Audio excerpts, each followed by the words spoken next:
आपको पता है different multi cellular organism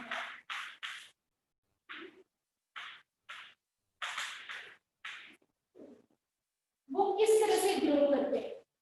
unicellular organism का तो हम सभी को पता है कि यूनिसेलुलर ऑर्गेनिज्म क्या है, एक सिंगल सेल डिवाइड कर जाएगा, वो दो नए ऑर्गेनिज्म बन जाएंगे। लेकिन एक मल्टी सेलुलर ऑर्गेनिज्म जो होता है उसमें क्या होता है कि उसमें जो उसकी ग्रोथ होती है वो तब होती है जब उसकी सेल्स डिवाइड करेंगी और साथ में ही रहेंगी।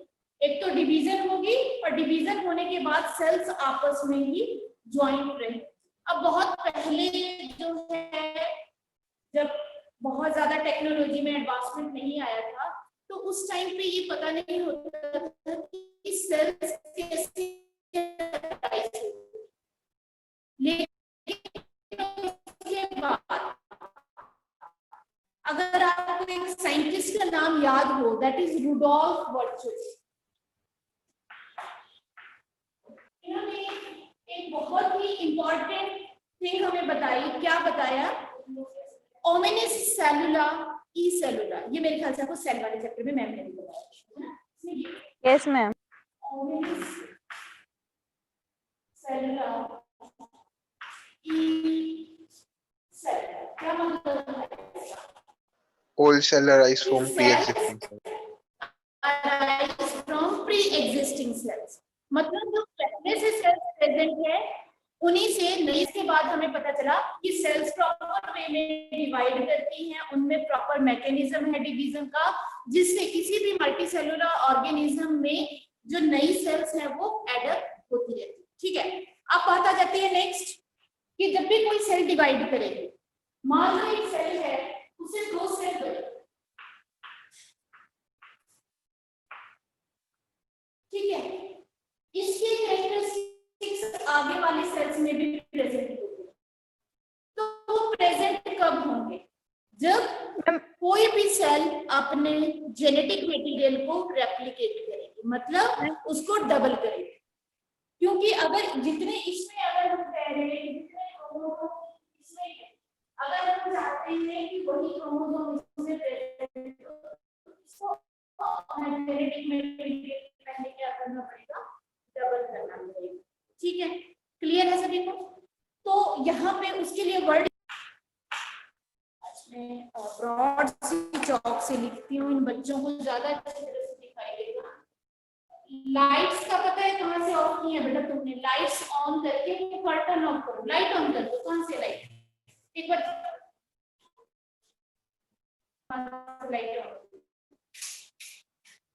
लाइट ऑन करके, हाँ ऐसे, बस रेप्लिकेशन।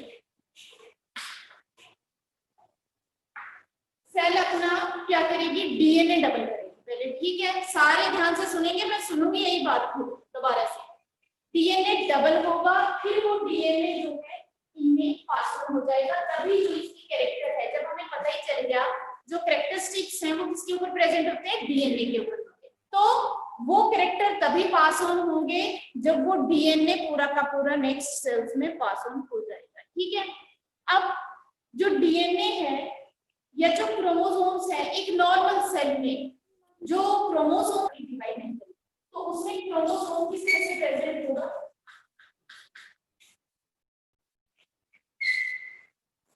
ऐसे। ठीक है, एक सिंगल क्रोमेटिड होता है उसमें।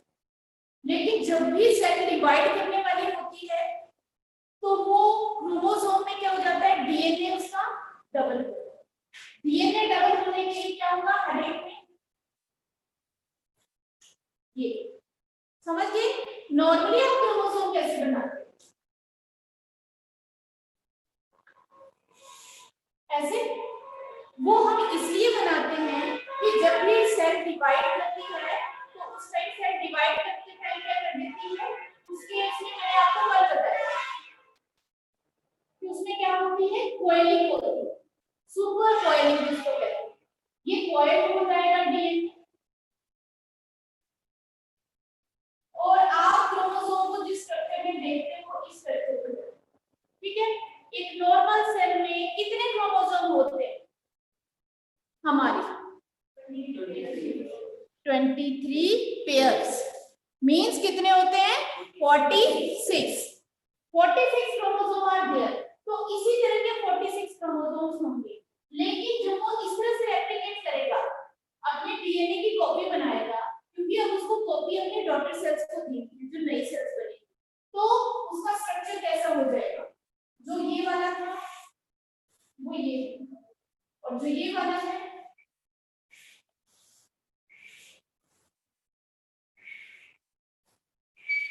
समझ गए। इस क्रोमोसोम को हम कहते हैं रेप्लिकेटेड क्रोमोसोम। क्या कहेंगे?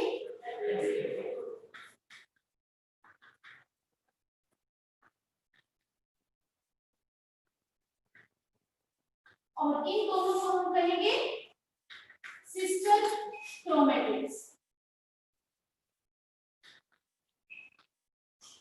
ठीक है, क्या कहेंगे? Sister chromatids. जो क्रोमैटिड्स होते हैं वो एक दूसरे से ज्वाइन करते हैं एक कंस्ट्रिक्शन के थ्रू, जिसको क्या कहते हैं? सेंट्रोमियर। अब सेंट्रोमियर एक्चुअली में किस तरह से प्रेजेंट होता है, जैसे हम नॉर्मली जो करते हैं रिप्रेजेंट है, लेकिन centromere is present like this.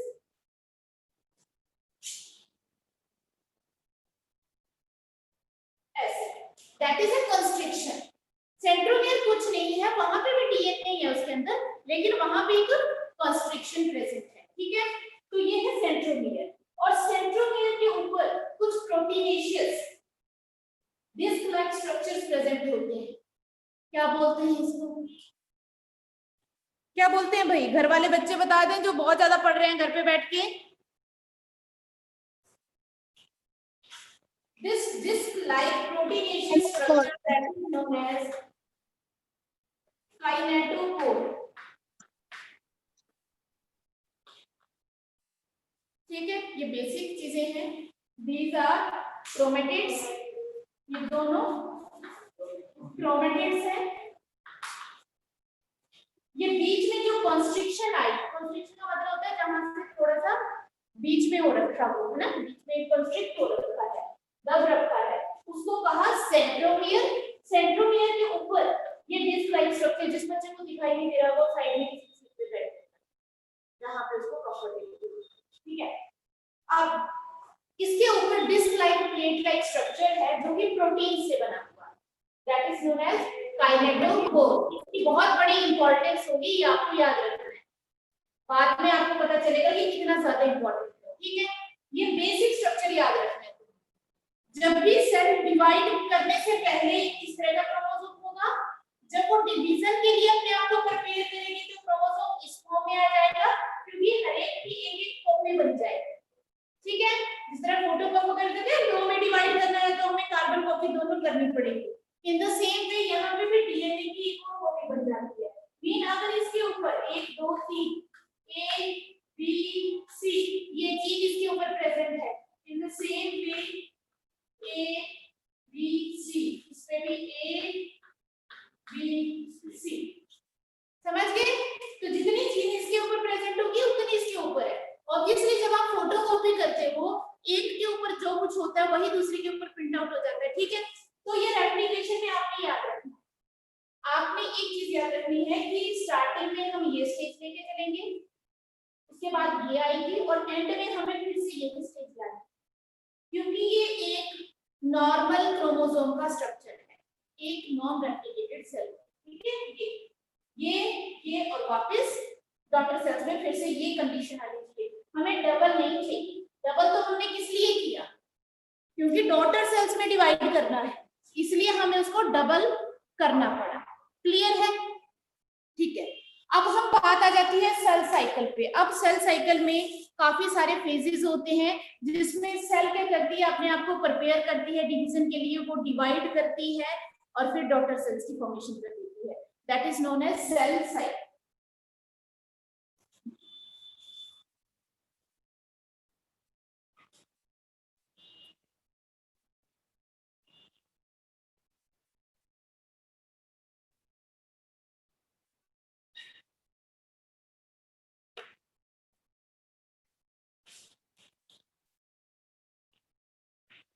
यहाँ से आप स्टार्ट करें। ठीक है, जब मैं आपको कहूंगी तब it is a sequence of events in which a cell grows,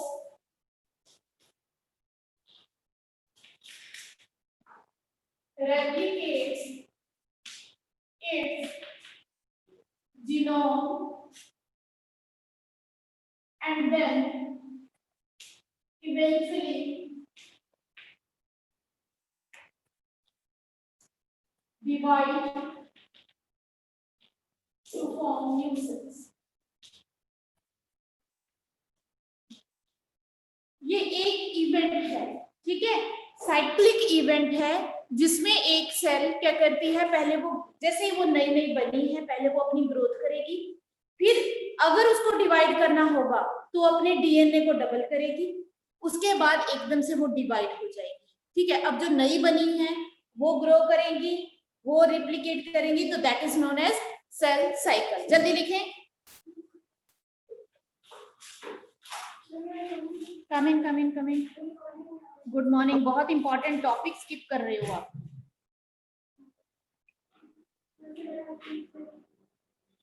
बैठे, आप किसी बेंच पे बैठ जाए।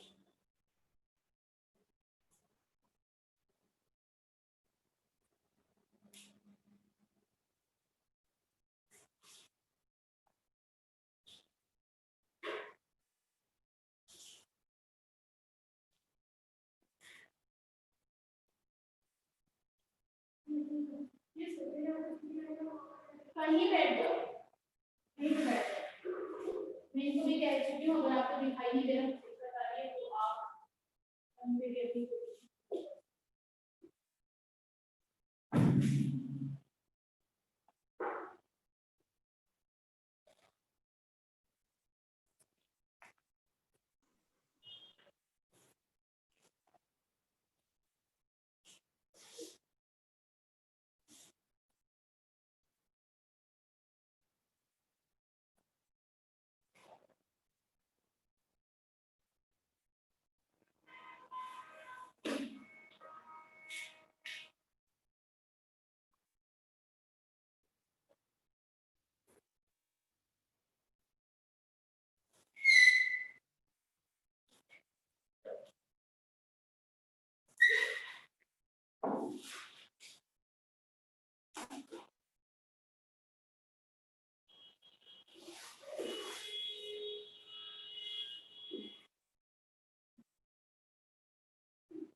आपकी चॉइस, आप साफ लिख सकते हो, पेयर में डायरेक्ट डाल दो, ऐसा कुछ नहीं लग जाता पेयर में डालना है। अगर आपको लगता है आप इसके अकॉर्डिंग टाइमली लिख सकते हो, आप पेयर में लिखो, ठीक है।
अच्छा अब होल्ड करें इसे, जहां पे बना रहे थे वहीं होल्ड करें। अभी सुन लें फिर देखिए आप, ठीक है। तो सेल साइकिल स्टार्ट करते हैं हम। सेल साइकिल मैंने आपको बताया है जिसमें सेल पहले थोड़ी सी ग्रोथ करेगी, फिर अपने जीनोम को डिवाइड करेगी, फिर वो इवेंचुअली नई सेल्स की फॉर्मेशन कर देगी, ठीक है। उस सेल साइकिल को हमने बेसिकली दो फेजेस में डिवाइड कर दिया है, एक है इंटरफेज और एक है एम फेज। इंटरफेज सबसे काफी लंबा सा फेज माना जाता है और सेल के लिए काफी इंपॉर्टेंट फेज माना जाता है इंटरफेज। और एम फेज जिसको हम माइटोटिक या मेयोटिक फेज कुछ भी कह सकते हैं, ठीक है। तो माइटोटिक फेज है और ये इंटरफेज है। इंटरफेज में सेल डिवाइड नहीं करती, इंटरफेज में सेल अपने आप को डिवीजन के लिए प्रिपेयर करती है, ठीक है। दैट इज प्रिपरेशन, क्योंकि सेल डिवीजन एक बहुत इंपॉर्टेंट इवेंट होता है किसी साइकिल के लिए। तो उसके लिए उसको जो चेंजेस, जो एनर्जी चाहिए, जिन ऑर्गेनेल्स को वो डबल करना है, डीएनए को डबल करना है, वो सारे इवेंट्स को करेगी इंटरफेज, ठीक है। उसके बाद उसको एक्चुअल में जब डिवाइड करना है तो that is known as M phase, mitotic phase. इसको भी हमने दो में डिवाइड किया है, कैरियोकाइनेसिस एंड साइटोकाइनेसिस। ललित नहीं दिखाई दे रहा? नीचे वाले इस साइड आ जाओ, या वो सामने लास्ट वाले उधर वाले बेंचेस पे कॉपी लेके बैठ जाओगे, ठीक है। तो कैरियोकाइनेसिस एंड साइटोकाइनेसिस। कैरियोन वर्ड किसके लिए यूज होता है? न्यूक्लियस के लिए। काइनेसिस होता है डिवीजन। सबसे पहले न्यूक्लियस डिवाइड करेगा, उसके बाद साइटोप्लाज्म डिवाइड करेगा। जब कैरियोकाइनेसिस है, न्यूक्लियर डिवीजन, सबसे पहले तो न्यूक्लियस सेल का डिवाइड करना चाहिए, उसकी 4 स्टेजेस होती है। पीमैट कहते हैं हम उसको, that is known as PMAT, P M A T. आपको सीक्वेंस याद रखने में इजी रहेगा। मैं थोड़ा सा आपका बेटा नजदीक कर देती हूँ आपको, अगर दिक्कत है वहां पे थोड़ा देखने की तो आप ऐसे देख सकते हैं। PMAT, prophase, metaphase, anaphase, telophase, 4 step हैं, ठीक है। किसके? न्यूक्लियस डिवीजन के। न्यूक्लियस के अंदर एक्चुअल में डिवाइड क्या होगा? Genetic material, that is DNA, या हम इनको क्या कहेंगे? क्रोमोसोम्स।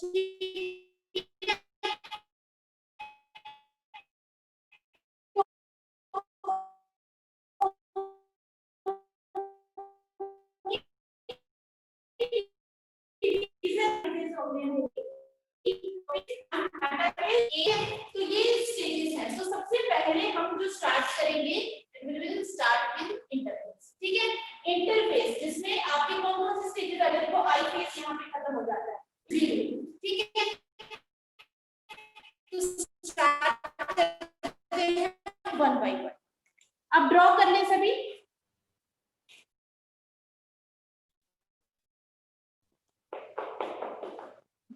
ये लिख लिया था सभी ने? ये वाला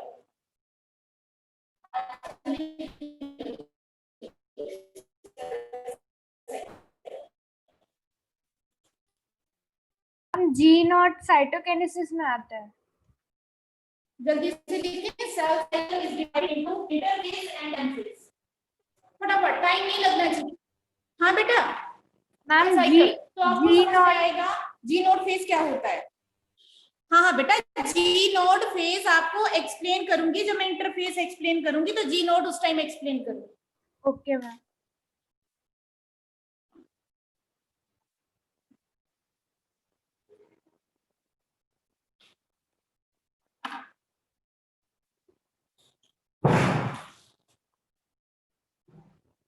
सभी ने ड्रॉ कर लिया ये साइकिल? वो वाला लिख लिया सभी ने? मैं आगे करती हूँ फिर।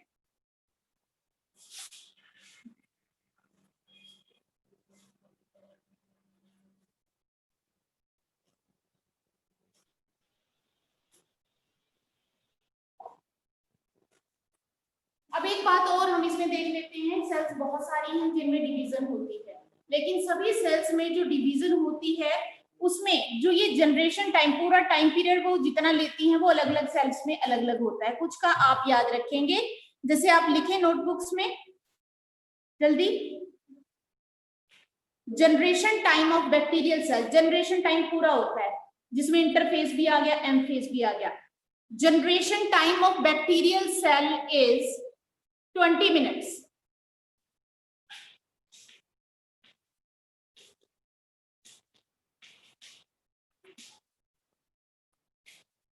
ठीक है, उसके बाद आ जाता है intestinal cells, epithelial lining of intestine.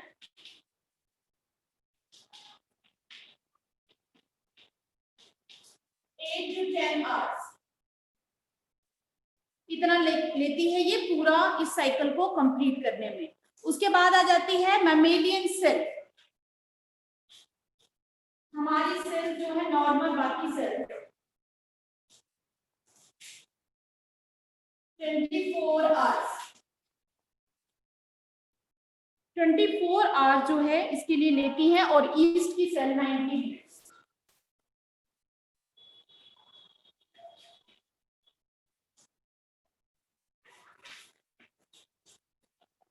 इसको कहते हैं generation time, duration of cell cycle. कितने टाइम में पूरा सेल साइकिल कंप्लीट हो जाता है, इंटरफेस, एम फेज, सारा कुछ, उसको हम कहते हैं जनरेशन टाइम। तो जनरेशन टाइम अलग अलग सेल्स का अलग अलग हो सकता है, तो आप कुछ आपने यहाँ पे याद रखनी है कि किस सेल का कितना है। धीरे धीरे आप लिखने की स्पीड सभी बढ़ाएंगे, नहीं तो थोड़ी सी दिक्कत आपके साथ रहेगी, है ना। अब स्टार्ट कर देंगे the first phase, interface.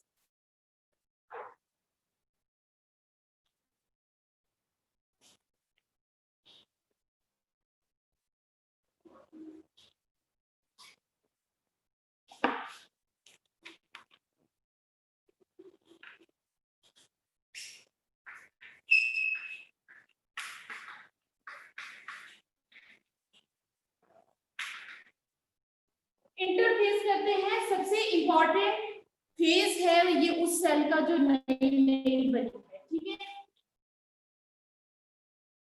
This phase is crucial for newly divided cell, और न्यूली फॉर्म कह सकते हो आप, newly form cell.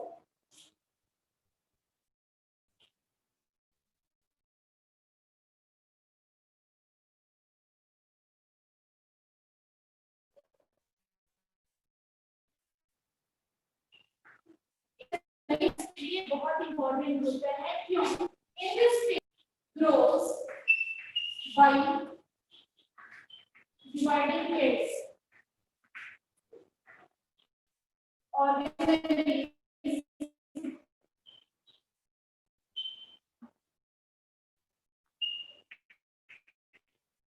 active metabolism, energy generation,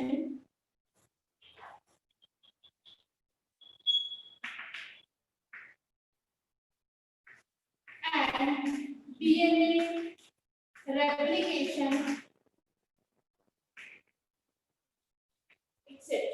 और ये लास्ट कंडीशनल कि अगर ये दोबारा डिवाइड करना स्टार्ट करेगी तो उसके लिए ये स्टेप है। अगर ये डिवाइड नहीं करती है तो डीएनए रेप्लिकेट नहीं करेगा। तो इंटरफेज एक्चुअल में किसी भी सेल के लिए जो नई नई अभी बनी थी उसके लिए वो एक क्या होता है, ग्रोथ फेज होता है, जिसमें वो अपनी मैक्सिमम ग्रोथ करती है। मैक्सिमम ग्रोथ का मतलब नई बनी है उसमें माइटोकॉन्ड्रिया डिवाइड करेंगे, अगर वो प्लांट सेल है तो उसमें क्लोरोप्लास्ट डिवाइड करेंगे, उसमें आरएनए की फॉर्मेशन होगी, आरआरएनए, टीआरएनए, एमआरएनए, सारी चीजें ऑर्गेनेलिज, उसमें मेटाबॉलिज्म बहुत फास्ट हो जाएगा ताकि एटीपी बने, क्योंकि एटीपी उसको अपने मेटाबॉलिज्म के लिए बहुत सारे रिएक्शंस के लिए चाहिए। तो that is known as interphase. जो बच्चे घर पे हैं, क्लियर है बेटा इंटरफेस आपको? Yes ma'am. Yes ma'am. बेटा जो बच्चे घर पे बैठे हैं उनको इंटरफेस क्लियर है? Yes ma'am. ओके, ठीक है। तो इंटरफेस के भी हम फेजेस स्टार्ट करते हैं। आपको पता है इंटरफेस के फेजेस है, G1 फेज, S फेज,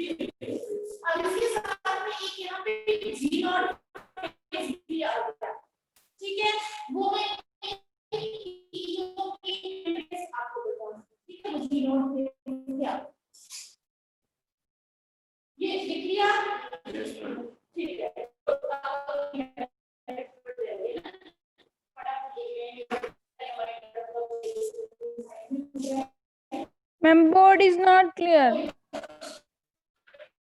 आपको ऐसा मिलेगा, अगर कुछ रह जाता है डोंट वरी, नोट्स है उससे आप यहाँ से स्टार्ट करता है, ये आपको सारा चीज जिसको समझ आया वो एनसीईआरटी में देखेगा उसे समझ। अब इसका सरफेस है G2। Video is paused.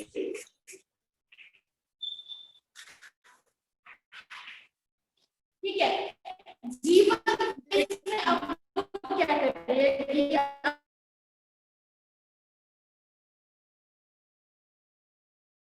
तो वो जीवन फेज में ही रहेगी, उससे आगे नहीं जाएगी। अगर वो एस फेज में जाती है तो it directly means that it is going to divide, कि ये डिवाइड करने वाली है। समझ गए? एस फेज में जाने का मीनिंग ही है कि वो अब डिवाइड करेगी। अगर वो डिवाइड नहीं करती है तो वो जीवन फेज में ही रहेगी। ठीक है, अब यहाँ पे जी नोड को हम कर सकते हैं। अब मान लो कोई सेल है जो अब डिवाइड ही नहीं करेगी, जैसे आपको पता है आपकी बहुत सी सेल्स डिवाइड नहीं करती, जैसे आप न्यूरॉन्स की बात करें वो डिवाइड नहीं करते, तो वो किस फेज में चले जाएंगे, that is G nought phase. ठीक है, the cells which do not divide they go to G nought phase. G nought actually G one phase ही है, बट जीवन हमने जीवन और जी नॉट में डिफरेंस इसलिए रखा कि जी नॉट वाले फेज में तो कभी डिवीजन होगी ही नहीं, परमानेंट रहेगी सेल इस फेज में, लेकिन जीवन वाली जा सकती। ठीक है, तो इसलिए हमने इसको दोनों को डिफरेंट रखा है। तो जी नॉट फेज क्या है, एक बार लिख लें। The cells which do not divide further go to G naught phase.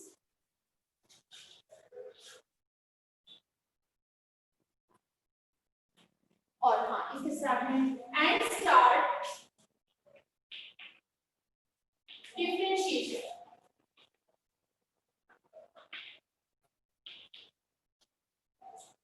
Differentiation का मतलब क्या है?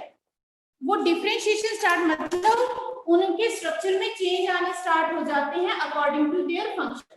जो जो वो फंक्शन परफॉर्म करेंगी उसके अकॉर्डिंग उनमें चेंजेस आ जाते हैं। मैं एक एग्जांपल आपको देती हूँ, फिर आपको समझ आएगा। जैसे एक आरबीसी है, आरबीसी जब बनती है तो उसमें सब कुछ होता है, न्यूक्लियस है, माइटोकॉन्ड्रिया है, ठीक है, ईआर है, सारी ऑर्गेनेल्स। लेकिन हमें पता है ये सेल डिवाइड नहीं करती, आरबीसी डिवाइड नहीं करेगी आगे जाकर, तो क्या हो जाता है, ये जीवन फेज में जाती ही नहीं, ये सीधे किस में चली जाती है, G nought phase. G nought phase में जब ये जाएगी तो इसके स्ट्रक्चर में चेंजेस आने स्टार्ट हो जाएंगे, जैसे कि इसका न्यूक्लियस खत्म हो गया, इसमें से माइटोकॉन्ड्रिया खत्म हो गया, एंडोप्लाज्मिक रेटिकुलम खत्म हो गया, ये सब खत्म हो गए। क्यों? क्योंकि आरबीसी का फंक्शन क्या है, ऑक्सीजन को कैरी करना with the help of haemoglobin. ठीक है, तो अगर मान लो उसमें माइटोकॉन्ड्रिया होता, उसमें बाकी सारी ऑर्गेनेल होती, तो उसमें स्पेस भरा रहता, तो हीमोग्लोबिन के लिए स्पेस कम बच जाता। तो हमें क्या चाहिए, हीमोग्लोबिन ज्यादा चाहिए, क्योंकि हमने इसे क्या काम करवाना है, हमें इसे काम करवाना है ऑक्सीजन के ट्रांसपोर्ट। तो वो एफिशिएंटली कब करेगी, जब उसके पास जो है बहुत ज्यादा स्पेस होगा। वो स्पेस कब क्रिएट होगा, जब ऑर्गेनेल्स खत्म हो जाएंगी, तो दैट विल गेट डिफरेंशिएटेड। एक वर्ड सभी ने याद रखना है, what do you mean by differentiate? Change in the structure of cell according to function. ठीक है, लिख लें अपनी नोटबुक में सभी। मैं जब पूछूंगी तो मुझे जो है वो मिलना चाहिए आपका। Change in the structure of cell, differentiation word लिखें, change in the structure of cell according to its function.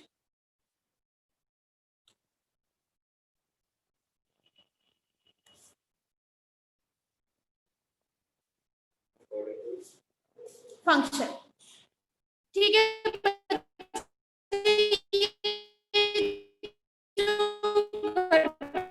बैठे हैं, आपको नेक्स्ट लिंक में सेंड करेंगे हम, तो कोई भी बच्चा ऐसा ना हो कि जो बाद में ज्वाइन ना करे, सभी बच्चे ज्वाइन करेंगे।